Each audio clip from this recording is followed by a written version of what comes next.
xibaar yu wér te wóor ca tàng ba abonnez-vous pour ngeen di mën di jot suñuy vidéo.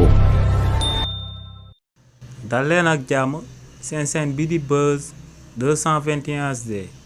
kii di Dame Mbodj di directeur général bu SONGIP yëkkati na ay kàddu dal di ñaawlu taxawaayu Bouba Ndour jëmale ko ci kàddu yi nga xam ne Badara Gadiaga yëkkati woon na ko dal di koy teg ci ndodd député Pastef bii di Amadou Ba waaye tamit dal di koy teg ci ndodd premier ministre bii di Ousmane Sonko. si li ni mel kii di Dame Mbodj ne sortie bi nga xam ne Bouba Ndour amaloon na ko jëmale ko ci coow li nga xam ne moom moo jaar ci diggante chroniqueur bii di Badara Gadiaga ak Amadou Ba député bu Pastef ak premier ministre bii di Ousmane Sonko ne sortie boobee Bouba Ndour daal di amal mënoon naa daal di ñàkk ndax ne kookee di Bouba Ndour daa waroon a génn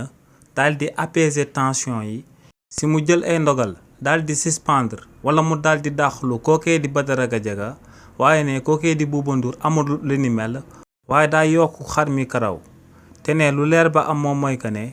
bu fekkoon ne Youssou Ndour mi nga xam ne moom TFM dañ njëkkati woon kàddu yooyee daal di koy teg ci ndoddam ne lu leer ba am moom mooy que ne kon Bouba Ndour bu génnee ay sanction lay jël daal di koy teg ci Badara Gadiaga ne jëfinu kookee di Bouba Ndour du lenn lu dul akub arrogance bu muy wone jëmale ko ci sénégalais yi te ne lu koy firndeel moom mooy que ne kookee di Bouba Ndour ba mu génnee da doon minimiser kàddu yi nga xam ne kookee di Badara Gadiaga nga xam ne motul sax chroniqueur yëkkati woon na ko daal di koy teg ci kaw ndoddu député bii di Amadou Ba waaye tamit daal di koy teg ci kaw ndoddu premier ministre bii di Ousmane Sonko ne li ni mel lu muy tekki rek moom mooy arrogance bi nga xam ne kookee di Bouba Ndour wane na ko ci mbir mi. xibaar yu wér te wóor ca tàng ba abonnez-vous pour ngeen di mën di jot suñuy vidéo.